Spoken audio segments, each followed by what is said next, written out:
District will decide whether to censure one of its members. And tonight we know when the meeting to vote will take place.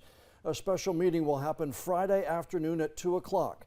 The new Hanover County School Board will take up a resolution drafted by its chair, Melissa Mason, to censure Dr. Tim Merrick because of what she called a violation of a policy related to handling personnel matters. She also alleges in the resolution that Merrick may have violated a state statute.